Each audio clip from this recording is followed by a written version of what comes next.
सब लोग जुड़ जाएं फिर शुरू करते हैं ना।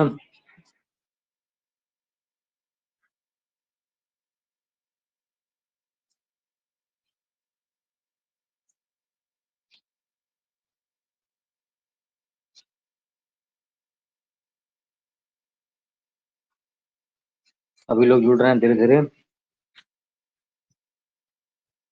सभी को गुड इवनिंग।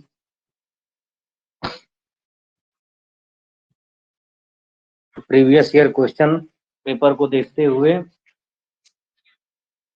क्या क्या इम्पोर्टेंट है पूरे पाठ्यक्रम से तैयार करने में, तो 25 प्रश्नों तक हम लोग देख चुके थे। आज 25 के आगे तक आज देखेंगे ना। नमस्ते।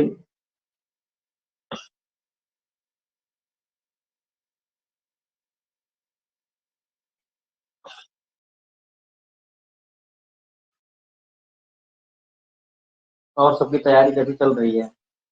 एग्जाम का तो कोई खबर अभी है नहीं कि कुछ एडमिट कार्ड या फिर डेट कुछ रिलीज हुआ नहीं। डायरेक्ट हमको लग रहा है एडमिट कार्ड आएगा पिछली बार की तरह।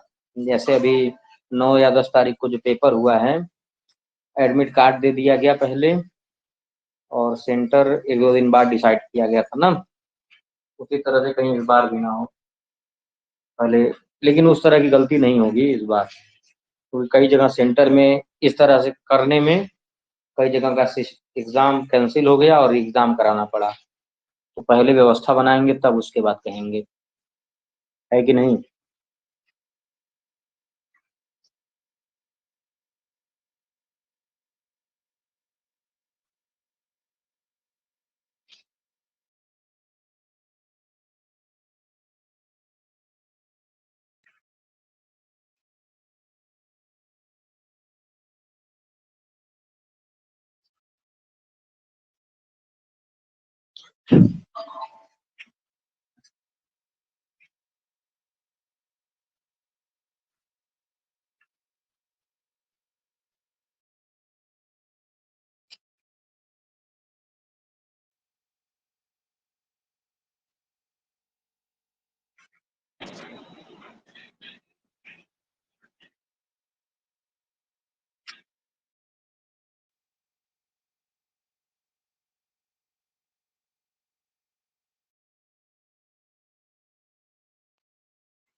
पच्चीस सौ क्वेश्चन की पीडीएफ शिवानी जी मैं डाल दिया हूँ, आंसर शीट डालनी बाकी है। पूरी व्याख्या भी करवा दिया हूँ और आंसर शीट आज पड़ जाएगा उसका पीडीएफ के माध्यम से। उसी जुलाई वाले मैराथन में 5 पीडीएफ पड़ जाएगा आंसर सहित, ठीक है ना। क्वेश्चन पे आंसर टिक कर, क्योंकि जुलाई वाले मैराथन इसमें आप ऐड है। उसके पीछे कारण ये है कि पीडीएफ एडिट नहीं हो पा रहा है इस वजह से, ठीक है ना। इसलिए मैं व्याख्या करवाया हूँ पूरे 2500 क्वेश्चन की, और साथ में आंसर शीट उसका दे दूंगा, बस हो गया।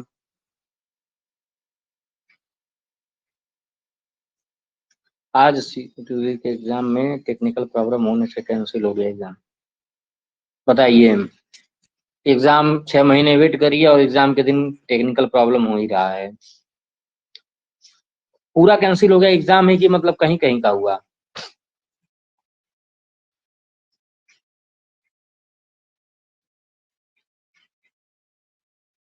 पूरा हो गया। 25 प्रश्न तक हम लोग देख चुके थे। 25 के बाद जो है 26 को नंबर क्वेश्चन से हम लोगों को देखना था, ठीक है ना। तो देखिए ये जो प्रश्न है आपका, ये प्रत्ययांत से प्रश्न है। कहाँ से? प्रत्ययांत से ये प्रश्न आया है। जुड़ जाए सब लोग पहले। हेलो,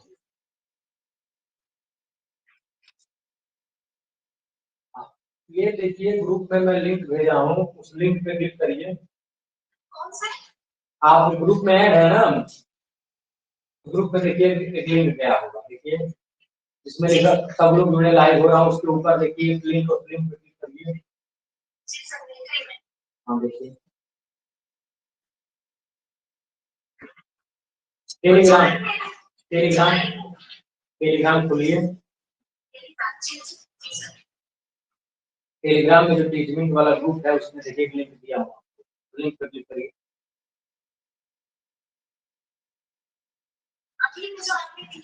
अभी अभी तुरंत जो दिया तुरंत 5 बजे उस लिंक पे क्लिक करिए। कर दी अप्रूवल पेंडिंग दिखा रहा है कि नहीं?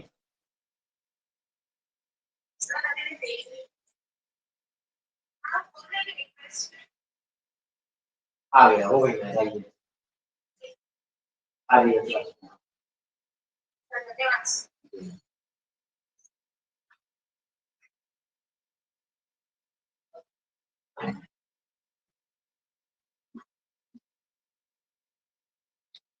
तो देखिए ये जो प्रश्न था 26 नंबर प्रश्न, ये प्रत्यांत से प्रश्न आया था। आप प्रत्यांत में देखिए आप लोगों को तैयार क्या करना है। देखिए ये वावृज्यते, अजिज्ञपत, स्वति और बोभवीति, इससे क्या समझ में आया? रीजन देखिए आपको बस पहचानना है कि ऋजंत प्रकरण, सन्नंत प्रकरण, यंगंत प्रकरण, यंगलुगंत प्रकरण और प्रत्यय और ये नाम धातु, इसमें रूप बनता कैसे है ना, ये यदि आप ध्यान में रख लेंगे तो मिलान के लिए देखिए प्रश्न आया है। हो सकता है अगली बार पूछ लिया जाए वावृज्यते में प्रत्यय कौन सा प्रत्यांत लगा हुआ है, अजिज्ञपत में क्या है, स्वति में क्या है, कौन सा प्रत्यय है, आत्माना स्वम इच्छति में कौन सा प्रत्यय, स्वति में एक बार बताइए तो, स्वति में क्या कौन सा प्रत्यय लगा हुआ है?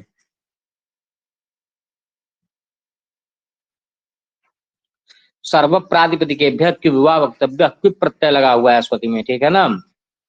स्व युवाचरित पूरे स्वति में पूरे सारे प्रत्यय का लोप हो जाता है, सुप नहीं लगा है। स्वति में क्विप प्रत्यय लगा हुआ है, क्विप। क्विप में पकार की संज्ञा हो जाती है, हलंत्यम इकार की संज्ञा उपदेशे जनुनासिक से ककार की संज्ञा हो जाती है लसक्वट देते से, बचता है व, और ये व कैसा हुआ? अब ये जो व बचा हुआ है, यह व की क्या संज्ञा होगी बताइए? हम आपको विकल्प में दे रहे हैं, व की कौन सी संज्ञा? उपधा संज्ञा करेंगे, या फिर संयोग संज्ञा करेंगे, या फिर अभ्यास संज्ञा करेंगे, या फिर अप्रयुक्त संज्ञा करेंगे?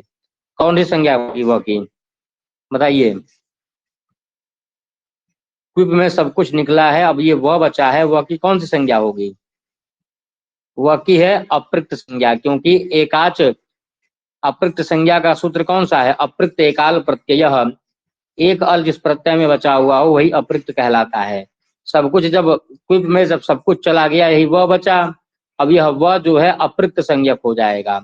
अप्रयुक्त संज्ञक हो जाने से एक सूत्र आ जाएगा वीर अप्रयुक्तस्य, ये क्या कहता है? अप्रयुक्तस्य वस्य लोपः, अप्रयुक्त संज्ञा जिस वकार की हो गई हो उसका लोप हो जाता है, तो कुछ नहीं बचता है। स्वति में कुछ भी नहीं बचता है, स्व के आगे कुछ प्रत्यय लगाए थे, पूरा कुछ छोड़कर चला गया, स्व बचा, स्व की सनातनता धातु धातु संज्ञा कर दीजिए, लट तिप सब पर रूप कर देंगे, स्वति बन जाएगा। तो कुल मिलाकर के प्रत्यांत में देखिए आपको पढ़ना क्या है। सन्नंत प्रकरण में सन प्रत्यय करने वाला सूत्र है, सन्नंत के रूप कैसे चलते हैं। इसी तरह से यंगंत में क्या क्या यंगंत करने वाला सूत्र कौन सा है, धातु रेखा जो हलादे क्रिया संविहारे यंग, सन्नंत का सूत्र कौन सा है, ऋजंत में कौन सा लगता है, और यंगलुगंत में नाम धातु में, ये सब आपको देखना पड़ेगा, ठीक है ना। तो वावृजते में यंग प्रत्यय है, अजिज्ञपत में क्या है? अजिज्ञपत में ऋजंत है, यह सन्नंत का रूप नहीं है, ये गलत पेपर में ही गलत लिख दिया गया था, यह ऋजंत का रूप है अजिज्ञपत, घटादि नाम ज्ञपादि नाम, ठीक है ना। और स्वति में नाम धातु है और बोभवीति में यंगलुगंत है, तो इस तरह से आपको देखना पड़ेगा, ठीक है ना।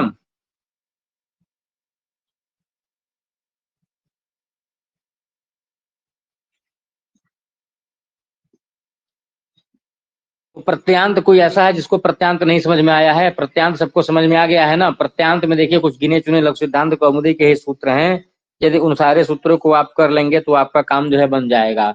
अरे ऋजंत में कुछ 7-8 सूत्र हैं, सन्नंत में कुछ हैं, और फिर यंगंत यंगलुगंत में, ठीक है ना। अगला प्रश्न देखिए क्या था, हर्ष की कृति कौन कौन सी है? रत्नावली, नैषधि चरितम, कर्पूर मंजरी या प्रियदर्शिका? हर्ष की कृति पूछी जा रही है, इसमें बताएंगे। हर्ष कौन? हर्षवर्धन, ठीक है ना, ये श्री हर्ष नहीं।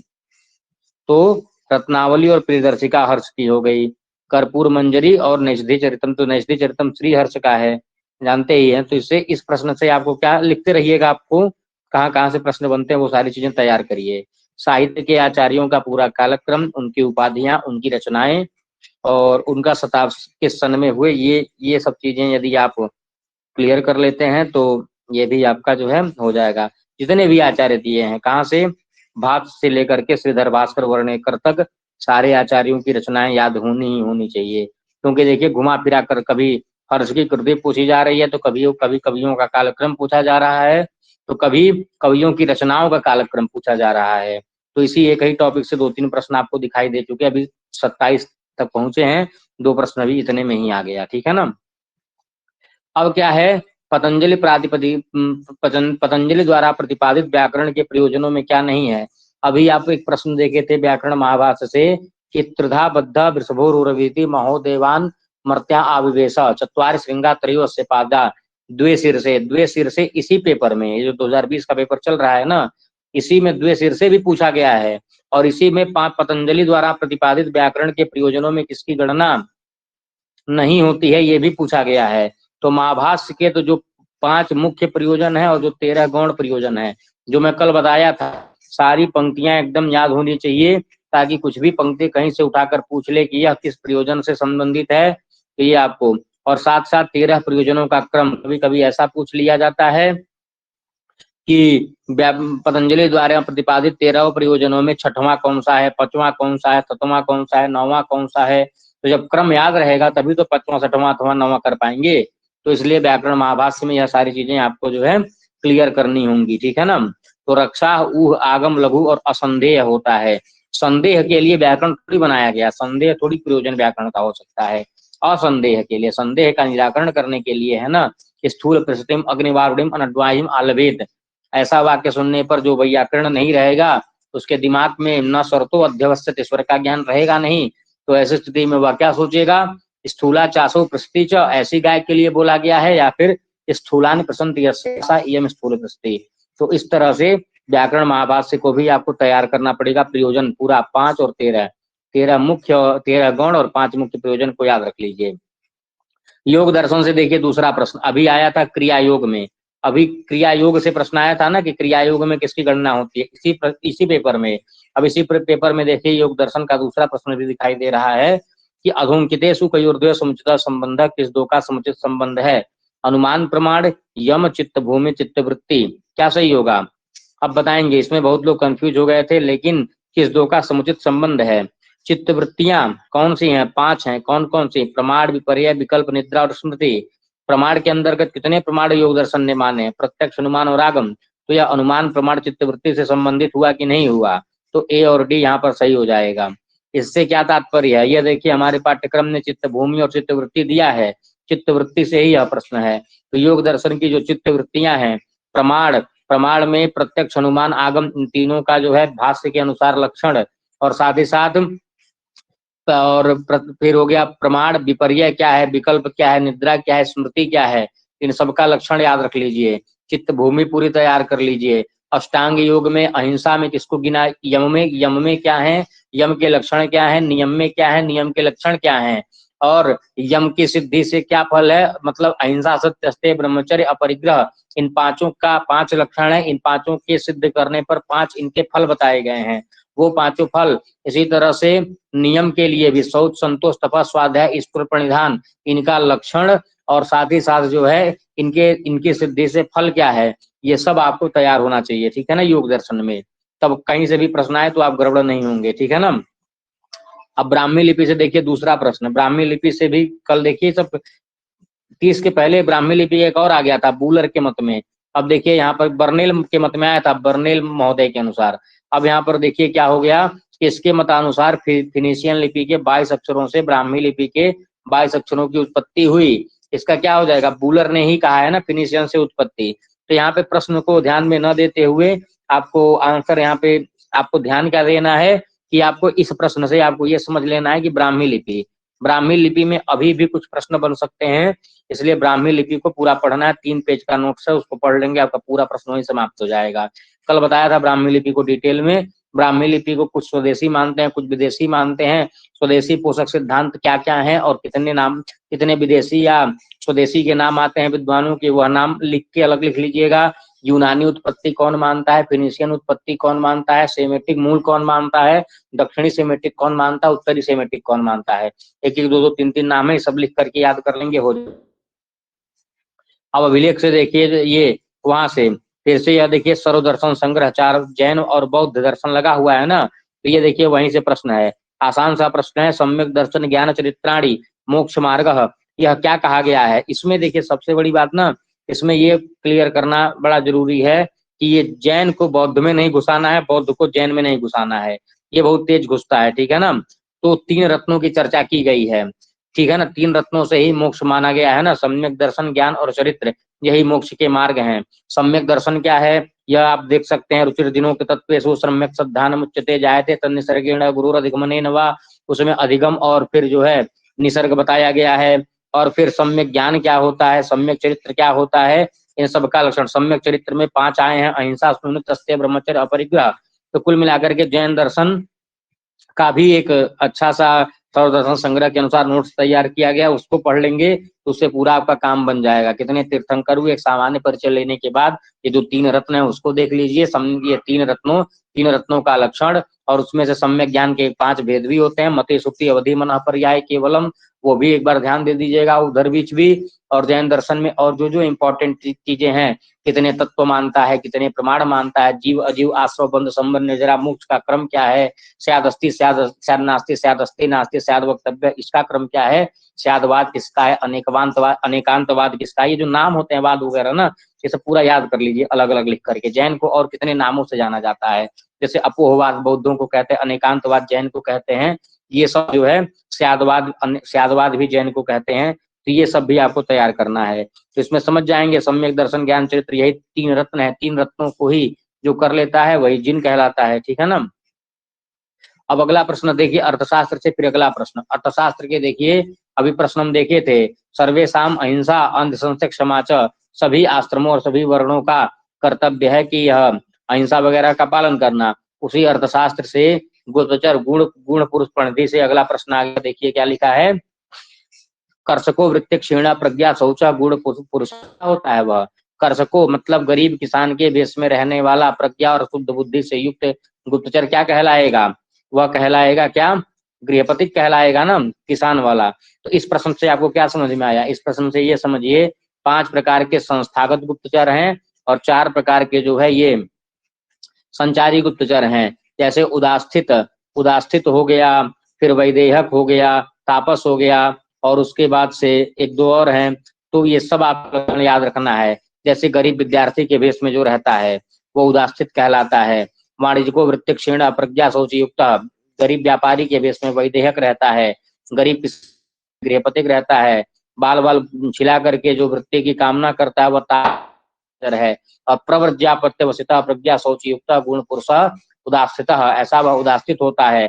और कापटिको वृत्ति क्षीण प्रज्ञा शौच युक्त, एक कापटिक गुप्तचर होता है। उन 5 गुप्तचरों का लक्षण, साथ ही साथ रसद नाम का एक संचारी गुप्तचर है, तीक्ष्ण नाम का संचारी गुप्तचर है, और एक कौन सा है, एक और रसद, तीक्ष्ण, और एक कौन सा है, एक और गुप्तचर है ना, एक रसद होते हैं, एक सत्री होता है। हाँ, ये जनपदों सूरास्त्यात्मानो आत्म द्रव्य हेतु होते तीक्ष्णा, तीक्ष्ण, उसको पैसे के चक्कर में जो किसी से भी लड़ जाए वह तीक्ष्ण होते हैं। ये अपने भाई बंधु से प्रेम न करे, क्रूराश्चते रसदाह। और सत्री किसको कहते हैं, जो जनपद के हों लेकिन राजा का अवश्य भर्तव्य, राजा जो है उनका जरूर पालन पोषण करे, वो तीक्ष्ण होते हैं।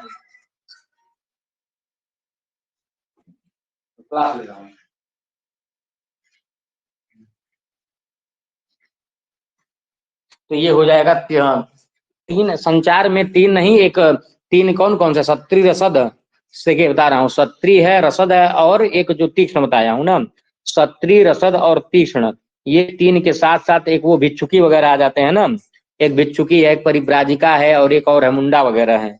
तो कुल मिलाकर के 3 मुख्य मानिए, बाकी 3 तो और आ जाते हैं, ठीक है ना। तो ये पूरा गुप्तचर माने गुप्तचर नहीं, अर्थशास्त्र पूरा ध्यान रखना है। 4 प्रकार की जो उपधाएं हैं, धर्मोपदा, अर्थोपदा, कामोपदा, भयोपदा, ये चारों उपधाएं सारे गुप्तचर के लक्षण, मंत्री का लक्षण, गुप्तचर कितने माने हैं, ये सब आपको जो है अर्थशास्त्र में तैयार करना है, शुरू से लेकर अंत तक। अर्थशास्त्र कुल मिलाकर के अच्छे से अध्ययन कर लीजिए। किए हैं तो बहुत बढ़िया रिवाइज मारते रहिए, नहीं किए हैं तो उसका अध्ययन करना पड़ेगा, ठीक है ना, क्योंकि प्रश्न पूछा ही जाता है।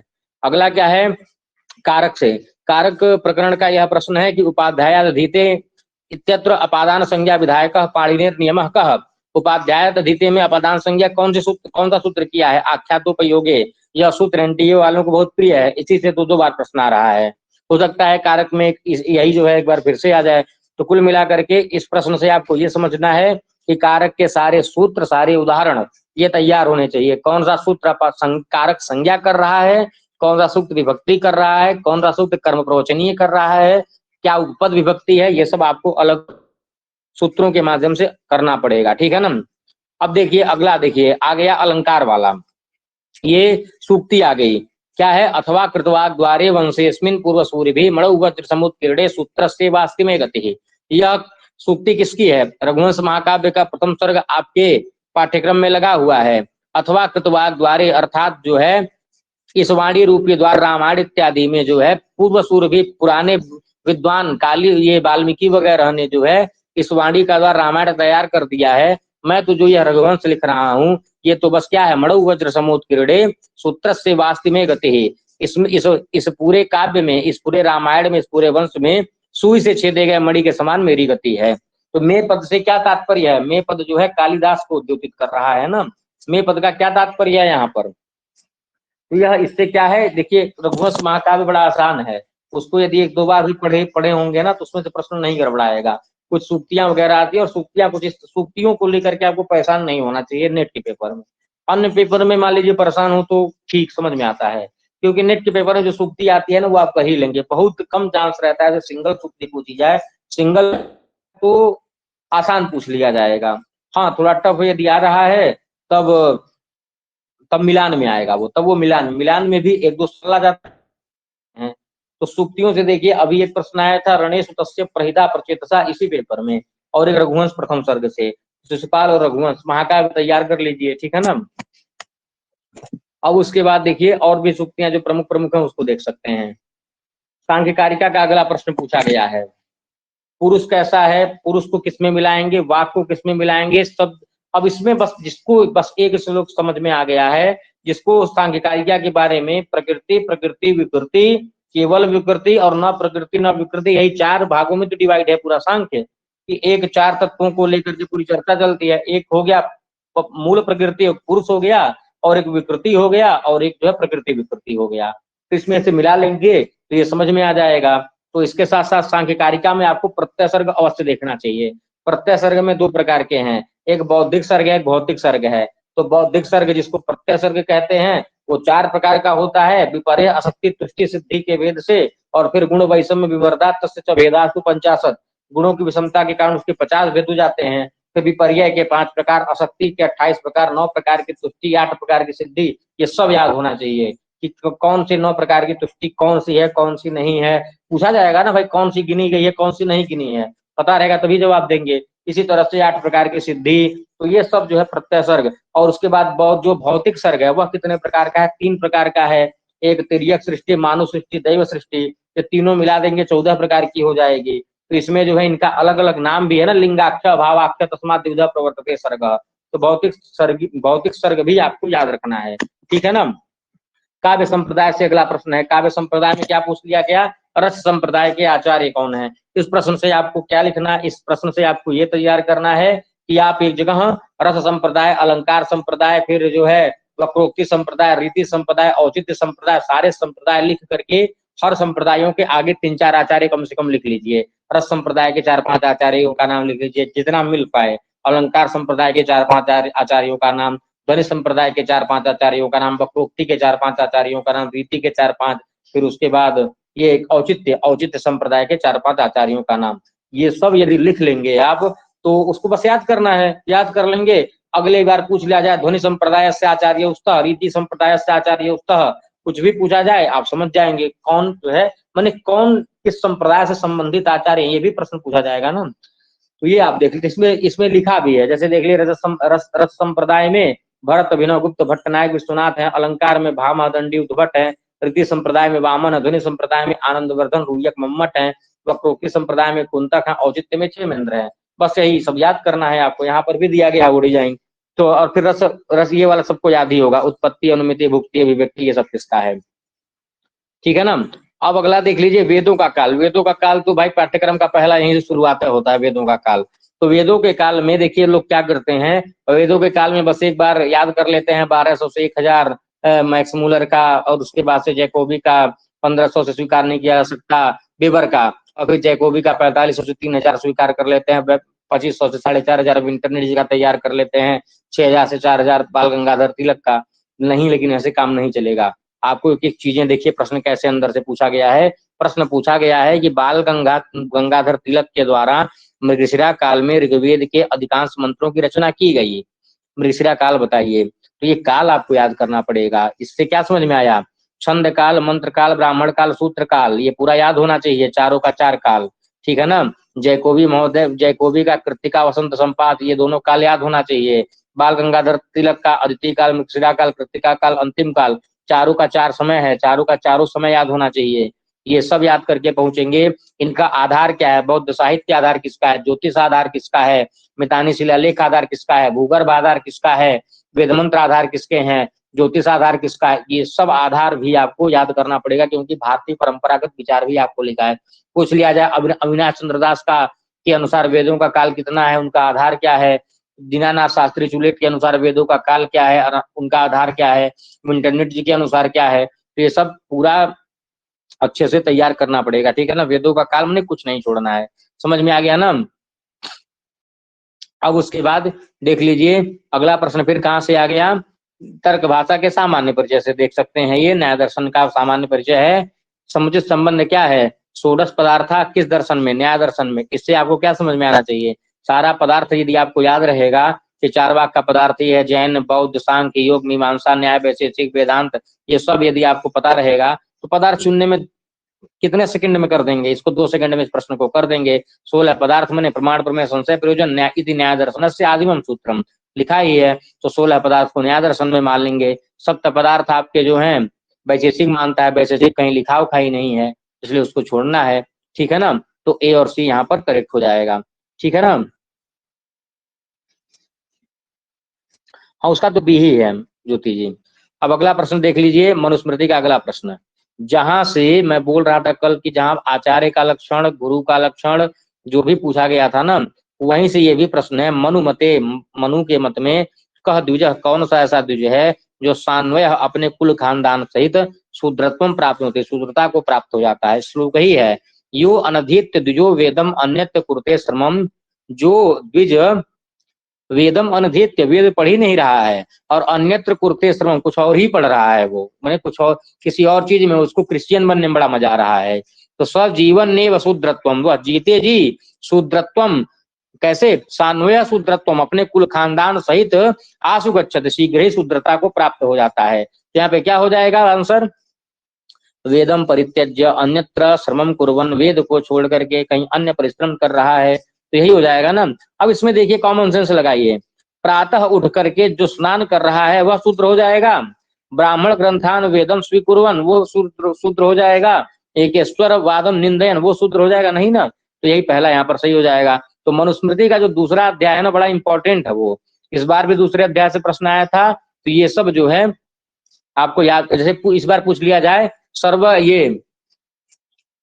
ये स सर्वो भीतो वेदे सर्व ज्ञानमय ही सह, यह जो है किस अध्याय में कहा गया है, ठीक है ना। तो ऐसे ऐसे प्रश्न आ सकते हैं मनुस्मृति में, स सर्वो भीतो वेदे सर्व ज्ञानमय ही सह। उसके बाद से आर्यावर्त देश क्या है, मध्य जो है मध्य प्रदेश, किस मध्य देश किसको कहते हैं, ब्रह्मावर्त देश कहते हैं। कृष्ण सारस्तु चरत मृगो यत्र स्वभावतः स ज्ञेयो यज्ञो नाम उल्लेख देतस्तुतः परम। प्रथम अध्याय में कुछ मनुओं के नाम गिनाए गए हैं ना, पुलस्तम पुलहम क्रतुम भृगुम नारद में करके कुछ मनुओं के नाम गिनाए गए हैं, वो सब याद करना है कि निमेषे 10 चाष्टौच, जो है 18 निमेष की एक काष्ठा होती है, ये सब आपको पूरा परिमाण याद करना है, ठीक है ना। आपो नारा इति प्रोक्ता, आपो वै नरसूनव, तो सबसे पहले सृष्टि का बीज क्या हुआ, तर अंडम अभवत हिमम सहस्रांश समप्रभम। तो मनुस्मृति का प्रथम अध्याय भी जो सृष्टि की उत्पत्ति है, उसमें से कर्तव्य भी, ब्राह्मण क्षत्रिय वैश्य शूद्र के कर्तव्यों का विवरण है, वो देखना है। दूसरे अध्याय में ये सारे आचार्य की बातें की गई हैं, ठीक है ना। तो उसमें गुरु का लक्षण, उपाध्याय का लक्षण, सारा लक्षण फक्षण याद करके गायत्री की भी कुछ महिमा है, प्रणव की भी कुछ महिमा है, प्राणायामम परम तप, प्राणायाम को परम तप कहा गया है। तो ये सब चीजें आप मनुस्मृति में तैयार कर लेंगे, ठीक रहेगा। 7वें अध्याय में व्यूह आएगा, कितने प्रकार के व्यूह हैं, कितने प्रकार के दुर्ग होने चाहिए, राजा का क्या लक्षण होना चाहिए, सर्व तेजमयी हुई स, कौन है वह, स वह नृप है। राजा के अंदर कितने अंश होते हैं, कितने देवताओं का अंश होता है, इंद्रानिलय मार्काणाम अग्नि वरुण से च, सब आया है ना। तो जो, और फिर दंड का स्वरूप बताया गया, सो दंड सो धर्मराट, वही धर्मराट है। और दंडे न भी, तो जो है दंड से ही डर करके सब लोग अपने अपने कर्म में लगे रहते हैं। यत्र कैसे लिखा है, यत्र श्यामो लोहिताक्षो, श्याम वर्ण का और लाल आंख वाला दंडस्त्र दीपापदा, दंड चरता है। हो सकता है पूछ लिया जाए श्याम लोहिताक्ष और श्याम या किसके स्वरूप को कहा गया है, यमराज के स्वरूप को कि दंड के स्वरूप को कि राजा के स्वरूप को या किसके स्वरूप को। तो पढ़े रहेंगे तभी ना समझ में आएगा। दंड के बारे में बताया गया है, गुप्तचर के भी बारे में, गुप्तचर कैसा होना चाहिए, शत्रु कौन सा शत्रु बड़ा खतरनाक होता है जिसको पराजित नहीं कर सकते हैं, गुप्तचर कैसा होना चाहिए। आया है ना कि अमात्य अमात्य संधि का, अमात्य वैनायकी क्रिया आया है ना, दूते संध विपर्य, ऐसे करके श्लोक भी आया है। अमात्य दंड आयत्तो दंडम वैनायकी क्रिया, और राजा का एक कर्तव्य है, और दूते संधि विपर्य, संधि और विपर्य काम दूत का होता है। तो ये सब श्लोक यदि आप तैयार किए रहेंगे 7वें अध्याय, दूसरे अध्याय और पहले अध्याय में से, तो कुछ प्रश्न है गलत नहीं कर सकते हैं, ठीक है ना। अब महाभारत का परिशिष्ट कौन सा पुराण है, ये प्रश्न पूछा गया है। ये तो मैं कल ही बता दिया था, महाभारत के सारे पर्वों का क्रम, सारे पर्वों में मुख्य मुख्य आख्यान। अब महाभारत का परिशिष्ट क्या है, ये आपको तैयार कर लेना है, ठीक है ना। और फिर साथ ही साथ पुराण की भी चीजों को तैयार करना चाहिए। पुराण में आपको 18 पुराण में कौन गिना जाता है, कौन नहीं है। फिर उसके बाद पुराणों का 3 प्रकार से, दो तरह से उसका डिवाइड हुआ है। एक कुछ को राजस पुराण कहते हैं, और एक को जो है तामस पुराण होता है, और एक जो है सात्विक पुराण होता है। तो एक तो डिवाइड ये है, 6 आ जाते हैं तीनों में, क्षेत्र 18। इसका एक कुष्म असीली तामस में आ जाता है, कूर्म पुराण, स्कंद पुराण इसका ट्रिक है। बिना भागपव आपका सात्विक में आ जाता है, जो बचता है ब्रह्मांड ब्रह्मविवर्त तो राजस में आ जाते हैं। इसके अलावा भी एक और विभाजन है, 4 तरह से है विभाजन कि पुराणों को जो है, कुछ पुराणों को शैव पुराण माना गया, कुछ को आग्नेय पुराण, कुछ को जो है सूर्य विषयक पुराण, कुछ जो मैं करवा करके चार्ट दिया था, ठीक है ना। ये दोनों विभाजन याद रखने, इस बार दूसरे विभाजन से प्रश्न आया था, हर बार इसी 6 में से नहीं आएगा, ठीक है ना। और साथ ही साथ अगला प्रश्न देखिए, टीकाओं में से आया है। हो सकता है इस बार मनुस्मृति की टीका पूछ दे, या फिर महाभारत की अन्य टीकाएं। तो इस प्रश्न से आपको क्या समझ में आया, मनुस्मृति की टीका, याज्ञवल्क्य की टीका, महाभारत की टीका, रामायण की टीका, तैयार है कि नहीं तैयार है। मनुस्मृति, रामायण, महाभारत, याज्ञवल्क्य, ये सब टीकाएं। इसके अलावा भी यदि कोई और टीका मिल रही है तो वो भी टीका याद कर लीजिएगा। साथ ही साथ ये व्याकरण के ग्रंथों में भी कुछ टीकाएं प्रटीकाएं लिखी गई हैं, महाभारत किसका है, ये सब व्याकरण के ग्रंथों का भी मिलान में आ जाता है। तो ये सब टीकाएं आपको तैयार करना है। ये सब जो है टीकाएं वगैरह अच्छे से मैं करवा के कई बार भेज चुका हूँ, टीकाएं वगैरह, ठीक है ना। तो टीकाएं जैसे हो सकता है रामायण से टीका काराणाम का या टीके संबंध अगला प्रश्न आ जाए, रामायण की टीकाओं के लिए पूछ दिया जाए। टीकाएं यदि याद रहेंगी तो कहीं से गड़बड़ नहीं होगा।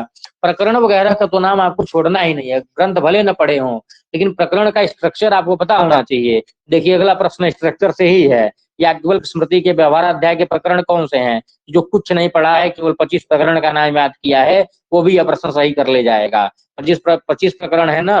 इसी तरह से अर्थशास्त्र के 15 अधिकरण और विनयाधिकारी के अंदर जो 18 प्रकरण है, उन सबका नाम आपको याद होना चाहिए, ठीक है ना। कौन सा है, साधारण व्यवहार, असाधारण लीलादान, उपनिधि, साक्षी लेख, दिव्य विदाय, सीमा, स्वामी, स्वामी, दत्तकृत, अभ्युपेत, इस तरह से पूरा यदि तैयार कर लेंगे तो आपको पता चल जाएगा ना कि ये जो लेख्य प्रकरण है और ये जो दिव्य प्रकरण है, यही 2 व्यवहाराध्याय के हैं। राजधर्म और विवाह प्रकरण याज्ञवल्क्य के पहले में मिलेगा, जो पहला प्रकरण है। याज्ञवल्क्य स्मृति में 3 अध्याय है ना, आचाराध्याय, व्यवहाराध्याय, प्रायश्चित्ताध्याय। व्यवहाराध्याय आपके पाठ्यक्रम में लगा हुआ है, जिसमें से राजधर्म और विवाह प्रकरण यह आचाराध्याय में मिलेगा। व्यवहाराध्याय यदि आप पढ़े हैं तो आप समझ जाएंगे लेख्य और दिव्य। तो इस प्रश्न से आपको क्या याद रखना है, सारा प्रकरण का नाम वाम सब कुछ। इसी प्रश्न से आपको क्या समझ लेना है, जितने अंकों का नाम है सारे अंकों का नाम, जितने नाटक है सारे अंकों का नाम। ये यदि मान लीजिए आख्यायिकाएं लगी हैं, जैसे नलचंपू, ये नलचंपू के उच्छ्वासों का नाम यदि मिलता है याद कर लीजिए, मृच्छकटिकम के सारे अंकों का नाम याद कर लीजिए, याज्ञवल्क्य स्मृति, अर्थशास्त्र, ये सब जो है मनुस्मृति में कितने क्या है सब कर लेना है, ठीक है ना। दिव्य 7 हैं और लेख्य 6 हैं, ठीक है ना। दिव्य प्रयोग 5 है, कहाँ 6 7 दिव्य प्रयोग कहाँ आपको मिल गया। तुला ज्ञापो विषम कोशो दिव्या नहीं विशुद्ध है, 5 ही तो है ना। तुला अग्नि आप, तुला तुला प्रयोग, अग्नि प्रयोग, आप प्रयोग, फिर उसके बाद विष प्रयोग, और एक जो है कोश, एक लास्ट वाला कोश होता है।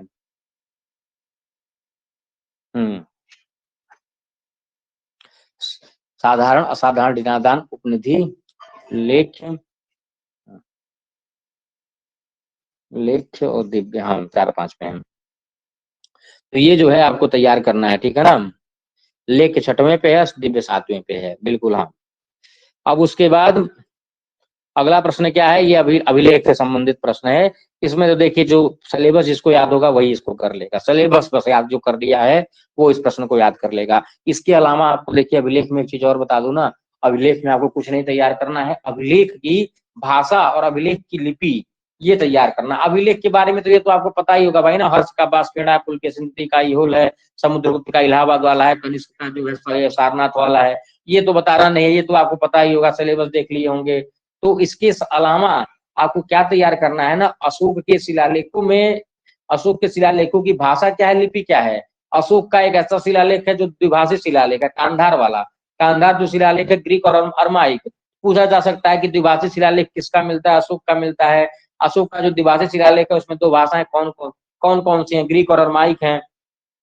और अशोक के मस्की शिलालेख की क्या विशेषता है, मस्की शिलालेख में क्या हुआ था, अशोक देवानाम प्रिय, लोग कंफ्यूजन में थे, देवानाम प्रिय कौन है ऐसा पता नहीं चल पाता था, लेकिन मस्की शिलालेख में देवानाम प्रिय क्या गया, अशोक लिख दिया गया, जिससे यह कंफर्म हो गया कि जो देवानाम प्रिय हर जगह लिखा गया अन्य अभिलेखों में वो अशोक के लिए लिखा गया है। तो मस्की शिलालेख में और कौन सा अभिलेख कहाँ प्राप्त हुआ ये थोड़ा ध्यान रखना है, ठीक है ना।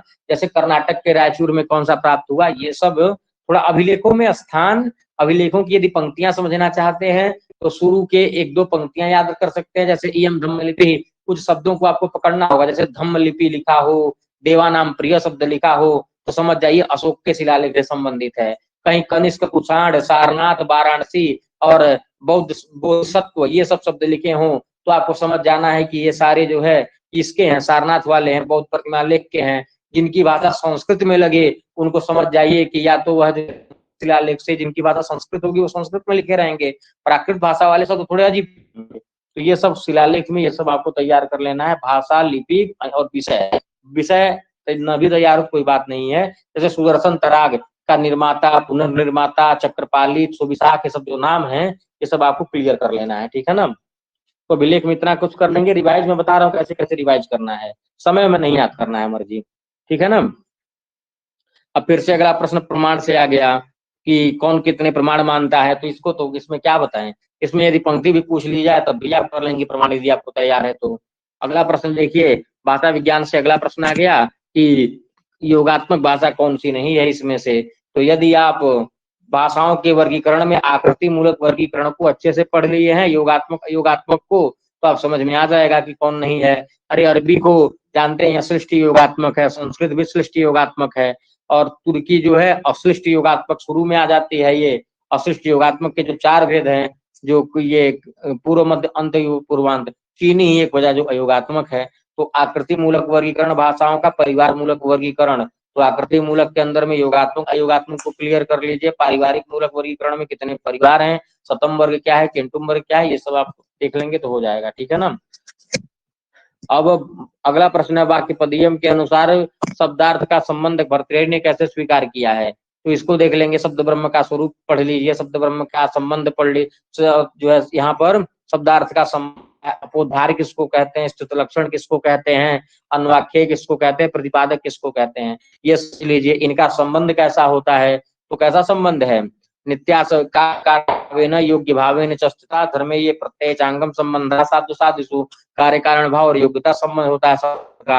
भाई शब्द अर्थ में कभी शब्द कार्य बन जाता है, कभी अर्थ कारण कार्य बन जाता है, कभी शब्द कारण तो कभी अर्थ कारण बन जाता है, और योग्यता तो रहेगी। आप कैसे बोल पाएंगे किसी शब्द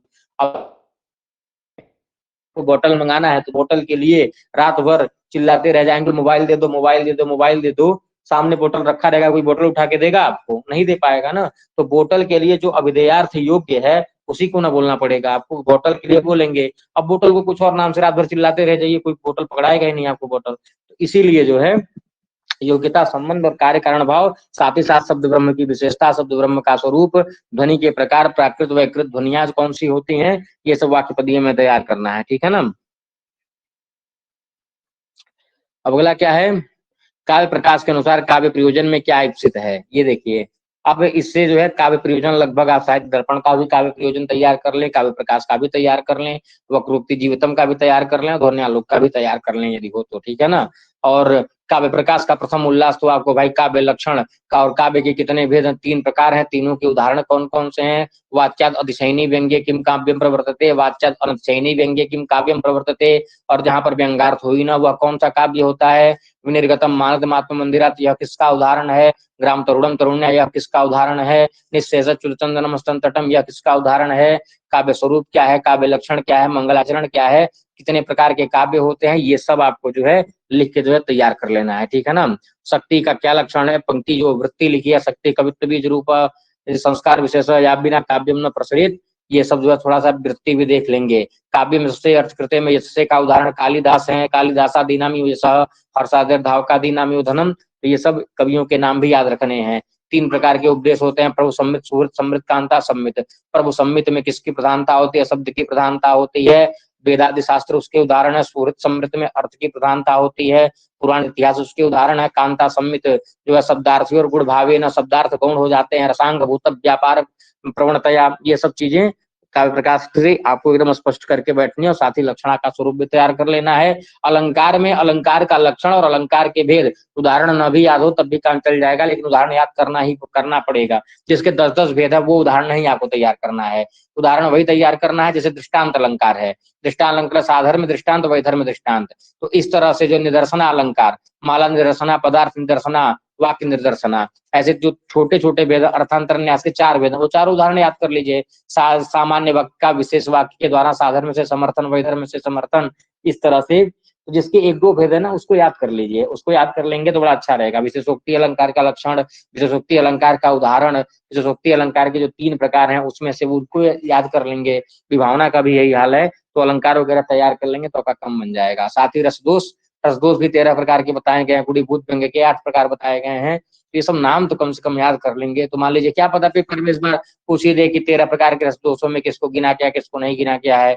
8 प्रकार के गुणीभूत व्यंग्यों में मम्मट किसको गिनते हैं, किसको नहीं गिनते हैं। तो जब आपको याद रहेगा अगूढ़म अपरस्यांगम वाच्य सिद्धंगम स्फुटम, या फिर विचारी रसस्थाई भावानाम शुद्ध वाच्यता, तो ये सब कर ले जाएंगे। ठीक है ना। विरोधाभास के 10, विरोधा सौ विरोधोपी विरोधित्वेन यद्वचः। अब इसके 10 भेद हैं, तो 10 भेद नहीं याद करना है। जात्यादि जाति रे हुआ करके टोटल 10 भेद कर दिए हैं विरोधाभास के, तो 10 नहीं याद करना। जिसका 1-2 है उसको समझ जाइए, अर्थ पढ़ लीजिए। ठीक है ना। अब अगला प्रश्न देख लीजिए, वेद भाष्यकारों में याज्ञिक भाष्यकार कौन है। इससे इस प्रश्न से आपको यह समझना चाहिए, याज्ञिक भाष्यकार, वैज्ञानिक भाष्यकार, आध्यात्मिक भाष्यकार, परंपरावादी और समन्वयवादी और भाषा शास्त्रीय। तो परंपरावादी, समन्वयवादी, भाषा शास्त्री ये विदेशी मिलेंगे, और फिर याज्ञिक भाष्यकार में मैक्सिमम मिलेंगे, और वैज्ञानिक भाष्यकार में या तो दयानंद है या तो यास्क हैं, और कोई नहीं है। ठीक है ना। और आध्यात्मिक में अरविंद हैं। तो ये वैदिक व्याख्या पद्धति को आपको अच्छे से पढ़ना है, इस टॉपिक को। ठीक है ना। और किसका किस पर भाष्य है। और सबसे बड़ी बात, ऋग्वेद पर सबका एक अलग अलग करना पड़ेगा। कि मान लीजिए पूछ लिया जाए कि ये आचार्य किस पे भाष्य किए हैं, सारा सब कुछ रट के बैठे हैं, इस भाष्य का ये है, इस भाष्य का, जैसे आपने याद कर लिया है कि अनंताचार्य ने भावार्थ दीपिका लिखी है, तो भावार्थ दीपिका के लेखक अनंताचार्य हो गए। ये आप पेपर में याद करके गए, पेपर में यह पूछ दिया कि अनंताचार्य ने भावार्थ दीपिका किस पर लिखी है, तब आप गड़बड़ हो जाएंगे। वृत्ति विकल्प में दे दिया तैत्तिरीय संहिता पर, काणव संहिता पर, माध्यन्दिन संहिता पर, या फिर ऋग्वेद पर, तब आप क्या करेंगे। तो भावार्थ दीपिका काणव पे लिखी गई है। तो ये सब हलायुध ने ब्राह्मण सर्वस्व किस पे लिखा है, तो किस पे लिखा है ये भी बड़ा इंपॉर्टेंट है। तो हलायुध का काणव ब्राह्मण सर्वस्व किस पे, ये भी काणव पे है। पूछ लिया जाए कि ज्ञान यज्ञ नाम का भाष्य जिसको भट्ट भास्कर ने लिखा है, ये किस पर आधारित है, तो इस पे क्या करेंगे, तैत्तिरीय काणव में कंफ्यूज हो जाएंगे। तो इसलिए ये सब याद करके एकदम चीजें याद करने तो एकदम अलग अलग याद करनी है। ज्यादा याद करने पे मिल भी जाता है कहीं में। तो काण्ड संहिता के भाष्यकार कौन है, उनको अलग, तैत्तिरीय को अलग, शुक्ल यजुर्वेद की माध्यन्दिन शाखा को अलग, ऋग्वेद का अलग, सामवेद का अलग, अथर्ववेद का अलग। सब कुछ याद करिए तो एकदम अच्छे से। ठीक है ना। अब ये तो ऋषि बस पूछ लिया है कि सूक्त के ऋषि कौन है। सूक्तों में ऋषि देवता छंद, ऋषि देवता छंद मंत्र संख्या, बस ये सब सूक्त लगभग सबको याद ही होगा। ये सब तैयार करना है, ठीक है ना। अगला प्रश्न क्या आया कि वाल्मीकि रामायण किन दो काव्यों का उपजीव्य है, बताइए। वाल्मीकि रामायण से अब नैषधि चरितम तो हो जाएगा महाभारत आश्रित, और किराता अर्जुनीय महाभारत आश्रित हो गया, भट्टी काव्य सेतु बंध बने, तो ये सब वाल्मीकि रामायण की पीडीएफ, और जब उसकी पीडीएफ पढ़ेंगे क्या कहते हैं, ये महाभारत के उसमें मैं पूरा लिख दिया हूँ कि इन ग्रंथों को आधार बना करके, वाल्मीकि रामायण या महाभारत को आधार बना करके कितने महाकाव्य लिखे गए, सारे महाकाव्यों का नाम अलग, लेखक का नाम अलग, कितने रूपक लिखे गए, रूपक का नाम अलग, उनके लेखकों का नाम अलग, कितने चंपू काव्य लिखे गए, उनका नाम अलग। तो ये सब इस तरह से कर लेंगे तो ये कर लेंगे, ठीक है ना। अग्नि सूक्त के मधुछंदा हो जाएंगे, पर्जन सूक्त के अत्रि हो जाएंगे, ज्ञान सूक्त के अंगिरस बृहस्पति हो जाएंगे, और ये रुद्र नहीं इंद्र है, इंद्र सूक्त के गृहसमद हो जाएंगे। कुछ कुछ मिस प्रिंट कर देते हैं, ठीक है ना।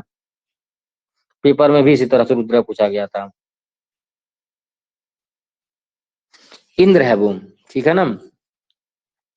अब अगला प्रश्न देखिए क्या पूछा गया, पूर्ववर्ती आचार्य से प्राथम्येन कालक्रमानुसारम उचितम उत्तरम निर्दिशत। अब इसको क्या बताएं, इसको तो बता ही चुके 2-3 बार, सारे आचार्यों का कालक्रम, रचनाओं का कालक्रम, उपाधि तैयार कर लीजिए, ये सब यदि तैयार कर लेंगे, किसका ग्रंथ कौन सा है ये सब तैयार कर लेंगे। साहित्य के आचार्यों के परिचय में जैसे देखिए विश्वनाथ, अब देखिए आप कहेंगे कि, आप ये कहेंगे कि साहित्य के सामान्य परिचय में जितना नाम लिखा गया है आचार्यों का, भाष्य से लेकर के वर्णेकर पर्यंत तक, उसमें जो है न तो विश्वनाथ का नाम दिया गया है विश्वनाथ का परिचय याद करने के लिए, और न जो है धनंजय का दिया गया है, और न ही कुंतक का दिया गया है, केवल दंडी का मात्र दिया गया है। तो साहित्य के आचार्यों का जब परिचय पढ़ते हैं तो विश्वनाथ धनंजय कुंतक का थोड़ी दिया है, दिया है कि नहीं दिया, नहीं दिया है ना।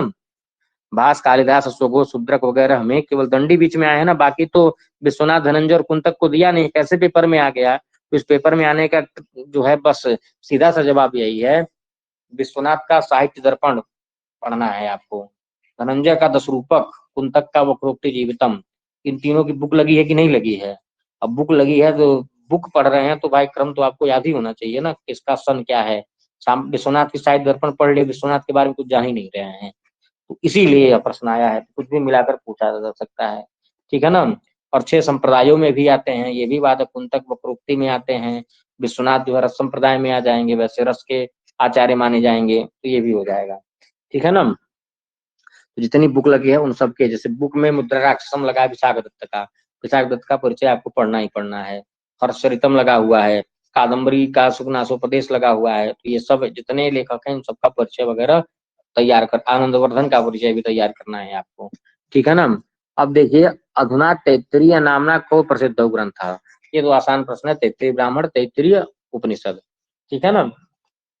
वेद के प्रश्न है, वेद के सामान्य वेद में भाई आरण्यक साहित्य, ब्राह्मण साहित्य, उपनिषद साहित्य, संहिता साहित्य, किस वेद का कौन सा आरण्यक उपनिषद, कौन सी संहिता है, क्या ग्रंथ है, कौन सा जो है सूत्र है, ये सब आपको वेद में तैयार करना है। अब देखिए वेदांत सार के अंदर से एक प्रश्न आ गया, ठीक है ना। वेदांत सार के मिलान में यह प्रश्न आया था, जब आप वो पढ़ेंगे सूक्ष्म शरीर पढ़ेंगे, तो सूक्ष्म शरीर में आया है ना, सप्तदश अवयवात्मकम लिंग शरीरम, 17 अवयवों का जो लिंग शरीर है जिसको सूक्ष्म शरीर कहते हैं, तो 17 अवयवों में मन बुद्धि, 5 ज्ञानेन्द्रिय, 5 कर्मेंद्रिय और पंच वायु, यही आता है ना, 5 ज्ञानेन्द्रिय, 5 कर्मेंद्रिय, पंच वायु, 15 और मन बुद्धि 17 हो गया। अब क्या होता है, इन 17 को 4 जगह से उत्पत्ति बताई गई है कि मन बुद्धि कैसे उत्पन्न होते हैं, और उसके बाद से पंच ज्ञान इंद्रियां कैसे उत्पन्न होती है, पंच कर्म इंद्रियां कैसे उत्पन्न होती है, पंच वायु कैसे उत्पन्न होती है।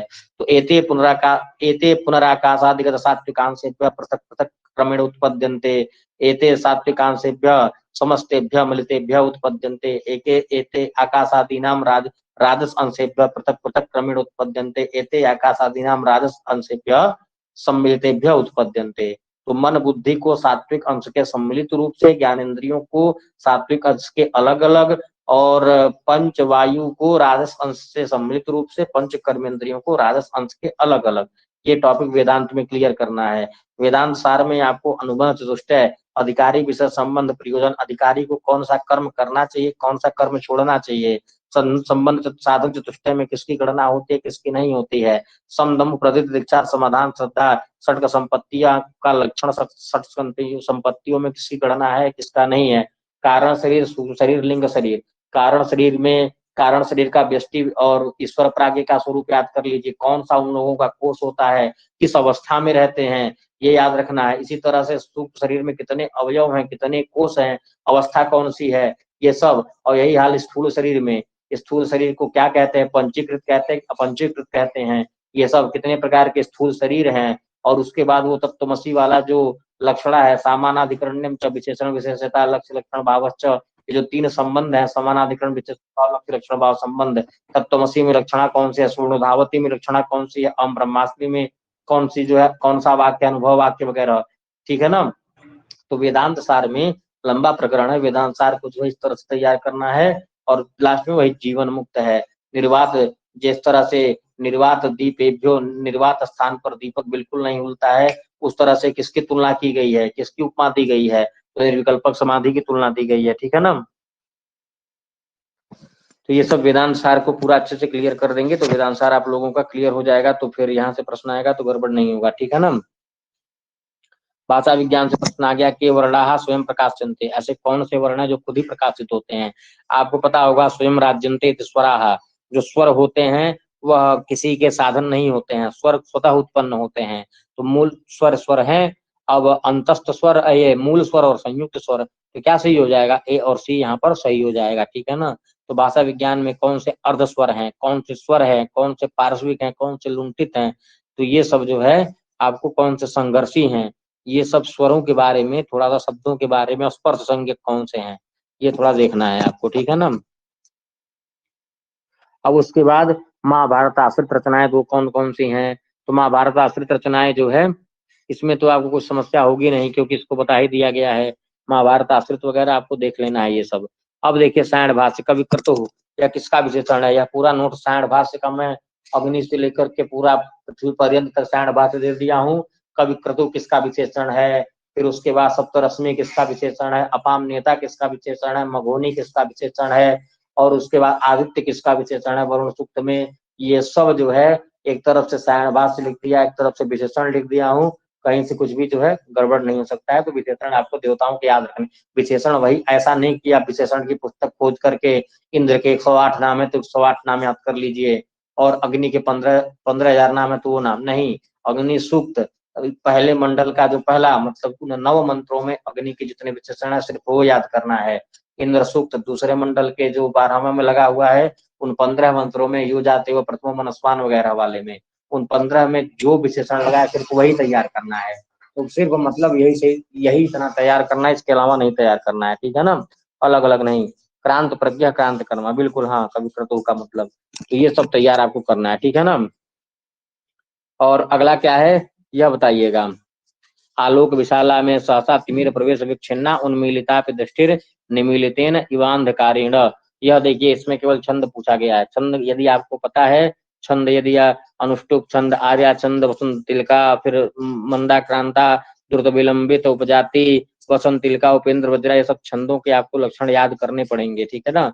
छंदों में एटलीस्ट कितने अक्षर होते हैं ये याद कर लीजिए, कौन कौन से गण होते हैं ये याद कर लेंगे, तो दुनिया का कोई भी श्लोक रहे आप उसका छंद पकड़ लेंगे। इसमें गिनिए, यस्या प्रथमे पादे द्वादश मात्रा तथा तृतीय पी, वही इसमें भी बात है। आलोक विशाला में सहसा तिमिर प्रवेश विच्छिन्ना उन्मीलितापि, उन्मीलिता दृष्टिर निमीलिते निमीलिता इव अंधकारेण, उत्प्रेक्षा अलंकार है और जो है आर्या छंद है, तो क्या हो जाएगा बी एवं डी यहाँ पर सही हो जाएगा। ठीक है ना। तो आर्या छंद पकड़ लिए, जब आर्या को पकड़ लिए तो जो है अलंकार भी पकड़ लेंगे। यह मृच्छकटिकम के प्रथम अंक का यह वो है, क्या कहते हैं, श्लोक है, ये प्रथम अंक में ही आया है। आलोक विशाला में सहसा तिमिर प्रवेश विच्छिन्ना उन्मीलिता दृष्टि निमीलिते व अंधकारेण। हो सकता है अगली बार अभिज्ञान शाकुंतलम का कोई श्लोक आ जाए, कि अभिज्ञान शाकुंतलम का मान लीजिए कोई भी श्लोक आ सकता है, शांतानुकूल पवन शिवस्य पंथा, या फिर अर्थो ही कन्या परिकीय एवं, या फिर जो है इस तरह से कोई भी श्लोक यदि आ जाए उसमें कौन सा छंद है आप पकड़ लेंगे। ठीक है ना। कौटिल्य अर्थशास्त्र का फिर एक प्रश्न आपके सामने, कौटिल्य अर्थशास्त्र के विनयाधिकारी के प्रकरणों का समुचित क्रम कौन सा है। ये श्लोक जो है मृच्छकटिकम के प्रथम अंक से है, प्रथम अंक से है। ठीक है ना। कौटिल्य अर्थशास्त्र के विनयाधिकारिक में प्रकरणों का समुचित क्रम क्या है? देखिए विनयाधिकारिक पूछा गया है। विनयाधिकारिक में 18 प्रकरण है ना, उन 18 प्रकरणों का क्रम क्या है? इंद्रिय, जय, बुद्धि, संयोग, मंत्रित्व, उत्पत्ति, मात्रोत्पत्ति। 18 प्रकरण का नाम याद रख लेंगे।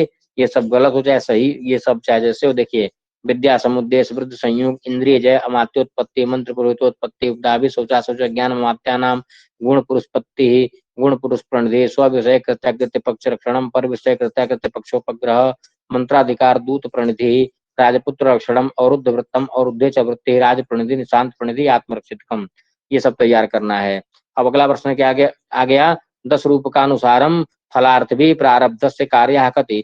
फल के जो अर्थी हैं वह प्रारंभ में कितने कार्य करते हैं, कितनी अवस्थाएं होती हैं?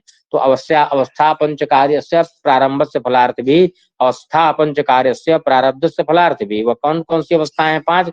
तो आरंभ यत्न प्राप्त आशा नियताप्ति फलागमा, तो यही जो है हो जाएंगी कौन सी? 5 कार्यावस्थाएं हो जाएंगी।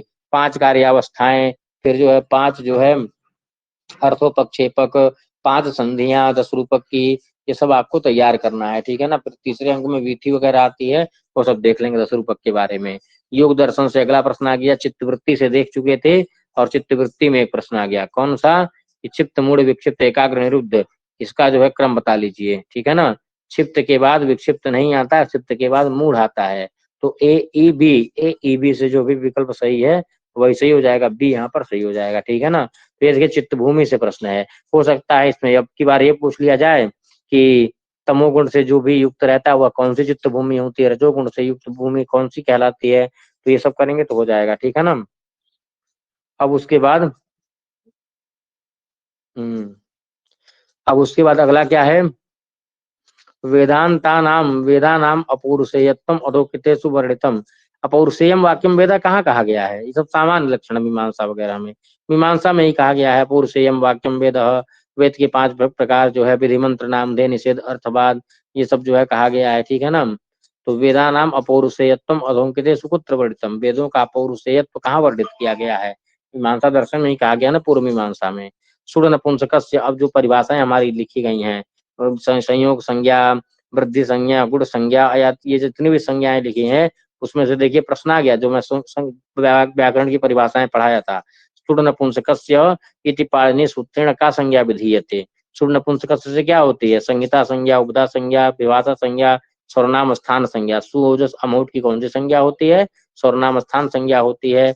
कभी ऐसा पूछ दिया जाए सी की सर्वनाम स्थान संज्ञा किस सूत्र से होती है, तो क्या कहेंगे? सी सर्वनाम स्थानम से कहेंगे। तो सारी संज्ञाएं, सारे सूत्र, निपात के गति संज्ञक कितने सूत्र हैं, निपात संज्ञक कितने सूत्र, नदि संज्ञक कितने सूत्र हैं, सर्वनाम संज्ञक, सर्वनाम स्थान संज्ञक, संहिता संज्ञक, उपधा संज्ञक, विभाषा संज्ञक, अपृक्त संज्ञक, ये सब अभ्भा संज्ञक, घी संज्ञक, ये सारी संज्ञाएं जितनी है सब आप तैयार कर लीजिए सूत्र सहित, ठीक है ना। अब देखिए ये आ गया, वाक्य पदीयम किसकी कृति है, पदमंजलि किसकी कृति है, अष्टाध्याय में मिताक्षरा वृत्ति अन्नम भट्ट ने लिखी है, स्फुटवाद किसका है, नागेश का है। तो व्याकरण के आचार्यों के ग्रंथ और उनके नाम ये सब करेक्ट तरीके से याद होने चाहिए। और संग्रह के अनुसार विधि कितने प्रकार की बताई है? तो विधि चतुर्विधा, उत्पत्ति, विनियोग, प्रयोग, उत्पत्ति विधि, विनियोग विधि, अधिकार विधि, प्रयोग विधि, 4 प्रकार की विधियां बताई गई हैं। उत्पत्ति विधि का उदाहरण क्या है? विनियोग विधि के सहकारी 6 प्रमाण कौन से हैं? और फिर अधिकार विधि का उदाहरण क्या है? अधिकार विधि के साथ प्रयोग विधि का उदाहरण क्या है? प्रयोग विधि के सहकारी 5 जो है क्रम होते हैं, श्रुति, अर्थपाठ, स्थान, प्रवृत्ति, रूपाणी। तो उसमें सबका लक्षण वगैरह याद कर लीजिए। श्रुति का क्या है? केवल क्रम प्रम वचनम श्रुति। अर्थ क्या है? प्रयोजन क्रम निर्णय अर्थ क्रम, ऐसे करके सबका लक्षण, नियम विधि, परिसंख्या विधि, अपूर्व विधि, ये सब जो है एक तरफ से लक्षण पक्षण याद कर लीजिए। भावना कितने प्रकार की है? शाब्दिक भावना, अर्थी भावना। शाब्दिक भावना का साध्य साधन यदि कर्तव्यता क्या है? अर्थी भावना का साध्य साधन यदि कर्तव्यता क्या है? वो जो नाम धेय चतुष्टय है, मत्वर्थ लक्षणा भयात, वाक्य भेद भयात वगैरह, वो अर्थवाद के कितने भेद हैं? विधि शेष और निषेध शेष। और फिर अर्थशास्त्र के 3 प्रकार हैं, विरोधे गुणवाद स्यात् अग्निरिमस्य वेक्षजम, इंद्रो वृत्रय वज्रम उदयच्छत, और एक और है आदित्यो यूपः। ये सब पूरा अर्थशास्त्र आपको अर्थ संग्रह इस तरह से कंप्लीट करना पड़ेगा, ठीक है ना। ऐसे जबान पे हो जाए पूरा, ठीक है ना। वैशेषिक दर्शन के अनुसार निम्नांकितानाम समुचितः क्रमः अस्ति। निम्नांकितों का समुचित क्रम क्या है? द्रव्य, गुण, कर्म, विशेष, समान, समय, भाव, सप्त पदार्थाः। यह याद है तो हो सकता है यहाँ पर जो है पदार्थ पूछा गया है, अगली बार गुण पूछ लिया जाए, अगली बार जो है वह आकुंचन प्रसारण गमनानि पंचकर्माणि, कर्मों का क्रम पूछ लिया जाए, कुछ भी पूछा जा सकता है, द्रव्यों का क्रम, कर्मों का क्रम, और उसके बाद से गुणों का क्रम, शुक्ल नील पीत रक्त हरित कपि चित्र वेदा सप्तविधम, इसका क्रम पूछ लिया जाए, मधुर अम्ल लवण खटकुसाय तिक्त वेदा षड्विधा, ये क्रम पूछ लिया जाए। क्रम पूछना है तो कोई भी क्रम पूछेगा, है कि नहीं? तो ये सब क्रम याद कर लेना है। फिर अगला प्रश्न तर्क संग्रह से एक और आ गया, अग्निना सिंचित यह कथम न प्रमाणम, क्योंकि योग्यता भी रहा, प्रहरे प्रहरे असहोच्चारितानि, वहां पर क्यों वह वाक्य नहीं बना भाई? क्योंकि सनिधि का अभाव है। और गौरस्वा पुरुषो हस्ती, क्यों वाक्य नहीं बना? आकांक्षा का विरह है। तो ये सब यदि आप कर लेंगे तो आराम से हो जाएगा। आकांक्षा योग्यता सनिधि तो होनी चाहिए वाक्य में ना, वाक्यार्थ गाने हो तो, वाक्यार्थ के ज्ञान में हेतु में आकांक्षा योग्यता सनिधि, ये तीन चीजें होनी ही चाहिए। समझ में आ गया ना? और उसके बाद क्या है, अब देखिए अपश्रुति का एक प्रश्न आया था, मातृका अपश्रुति का उदाहरण। एक अपश्रुति के लिए जो है भाषा विज्ञान में कहा गया अपश्रुति के दो भेद है, एक गुणी अपश्रुति, एक मात्रिक अपश्रुति है। गुणी अपश्रुति संस्कृत में नहीं देखी जाती, केवल मात्रिका अपश्रुति होती है। जैसे गतः गमनम जगह पीछति पद्धति पायति, तो यहाँ पर यह क्या हो जाएगा, गतः और पीछति, ए और सी कर लेंगे, यहाँ पे सही हो जाएगा अपना। इंद्र सूक्त का देखिए, इंद्र सूक्त के चतुर्थ मंत्र में प्राप्त एक मंत्र है, यो दास वर्णम अधर्म गुहा कह, आया है ना। तो दासम वर्णम का क्या तात्पर्य है? दासम वर्णम अधर्म का क्या मतलब है? तो दासम वर्णम अर्थात शूद्राधिकम वर्णम, ठीक है ना। ये सब पूरा तैयार करना है। यो दास वर्णम अधर्म गुहा कह स्वग्नि यो जगिमान लक्ष्य मादद अर्य पुष्टानी सजनास इंद्र, ये सब प्रश्न जो है पूरा सायण भाष से क्या है, इंद्र सूक्त का सायण भाष, अग्नि का सायण भाष, वरुण का सायण भाष, उषा का, पर्जन्य का, हिरण्यगर्भ का, नासदीय का, ज्ञान का, अक्ष का, शिव संकल्प का, राष्ट्राभिवर्धन का, प्रजापति का, हर जितना सायण भाष्य आपको उपलब्ध हो पाए उन सायण भाष्यों को एक बार पढ़िए, ठीक है ना। ब्राह्मी लिपि से अगला सिद्धांत, विदेशी सिद्धांत कौन सा नहीं है? फोनिशियन विदेशी लग रहा है, दक्षिणी विदेशी लग रहा है, उत्तरी लग रहा है, या द्रविड़ भारतीय, इसलिए द्रविड़ विदेशी नहीं है, बात खत्म। अब देखिए ये वहां का आ गया उत्तर रामचरितम का, यह देखिए उत्पत्ति परिपूताया किमस्या पावनांतरे तीर्थोदकम च वहनिश्च नान्यथा शुद्धिमर्हतः, क्या कहा गया है? जो उत्पत्ति से ही पवित्र है उसके उसको किसी अन्य प्रमाण से पवित्र मानने की क्या आवश्यकता, क्योंकि जो तीर्थोदक, तीर्थ का जो जल होता है और जो वहनी का जल होता है उसको अन्यथा शुद्धिम अर्हता ना, उसको किसी अन्य प्रमाण से शुद्धि के वह योग्य नहीं है, वह स्वतः शुद्ध है। सीता के विषय में राम कहते हैं कि सीता की परीक्षा क्या होगी, तीर्थोदक और वह जो है वहनी, तीर्थोदक और अग्नि तो स्वतः स्वतः सिद्ध जो है शुद्ध होती है ना, उसको कौन शुद्ध करेगा, या फिर उसको कौन शुद्ध जा करके देखेगा है कि नहीं है? स्वतः उत्पत्ति परिपूता, या सीता भी अपने जन्म से ही पवित्र है, ठीक है ना। समझ में आ गया? तीर्थ का जल और अग्नि शुद्धि नहीं प्राप्त करते, वह स्वतः स्वतः शुद्ध है। अगला फिर अभिकथन में आ गया निरुक्त का, देखिए पंचम प्रथम अध्याय का जो पंचम पाद है, आज सुबह ही बताया हूँ। पारोवर ये वित्तु खलु वेदृति से भूयो विद्या प्रशस्यो भवितु, यही बताया था। वेद में जो पारोवर्य वित्त, पारोवर्य वित्त किसको कहते हैं? सांग वेदाध्येता जो रहता है उसकी विद्या बहुत प्रशंसनीय होती है। क्यों? कि यथा तेन गहन रूपेण बारम बारम स्वाध्यायन बहु परिश्रमेण वेदाभ्यास कृतोस्ति, क्योंकि उन्होंने बहुत गहन रूप से बार बार स्वाध्याय के माध्यम से बहुत परिश्रम से वेद का अभ्यास किया है, इसीलिए जो वेद में पारोवर्य वित्त हो जाता है उसकी विद्या बहुत प्रशंसनीय मानी जाती है। दोनों सही है कि नहीं?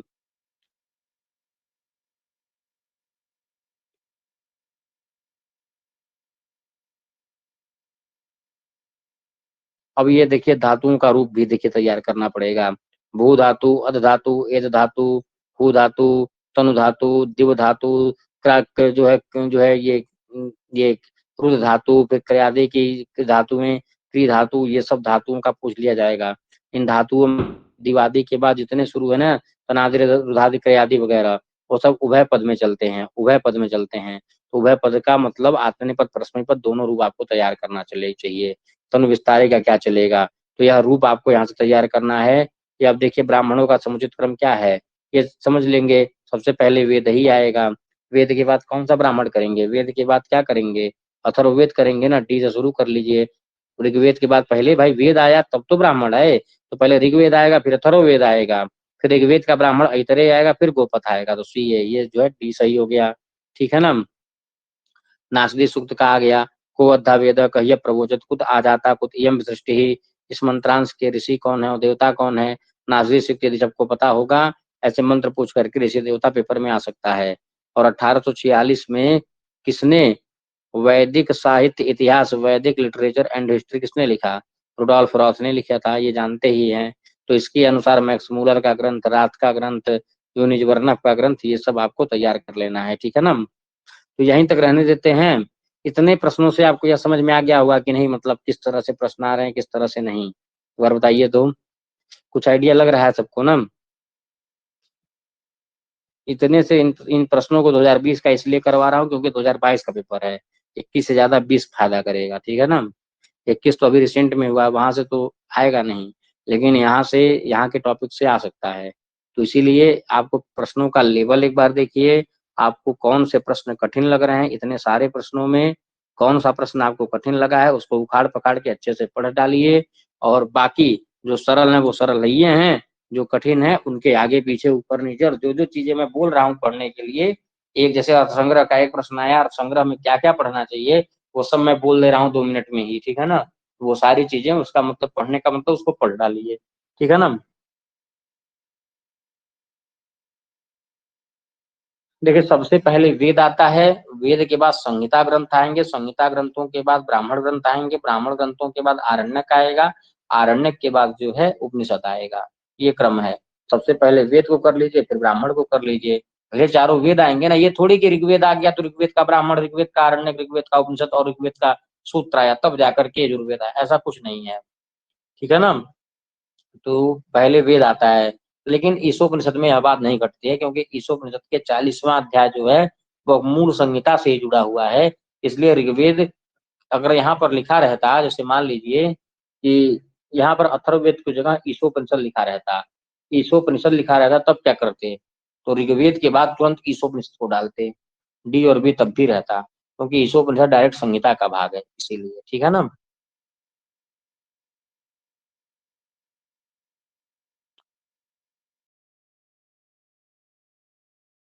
31 राजाओं का वर्णन है स्मृति जी, ठीक है ना। अग्निमित्र अंतिम राजा है 31 राजाओं का।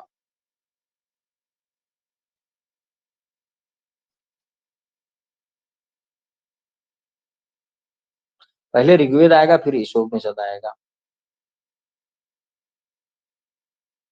ठीक है ना। तो यहीं तक रहने देते हैं। टेस्ट देखिए, आज मैं फिर से अपलोड किया हूँ। यजुर्वेद विकल्प में रहेगा तब ना, यजुर्वेद नहीं, अब मैं क्या बोल रहा हूँ कि ऋग्वेद, ईशोपनिषद, गुप्त ब्राह्मण, तैतरीय ब्राह्मण, ये विकल्प में रहे तो पहले ऋग्वेद फिर ईशोपनिषद आएगा। ऋग्वेद के जस्ट बाद ईशोपनिषद अपना स्थान ले लेगा, ये कह रहा हूँ आकाश जी,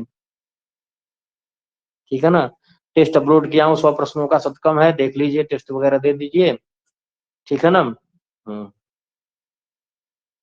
धन्यवाद सभी को, फिर कल मिलते हैं 5 बजे।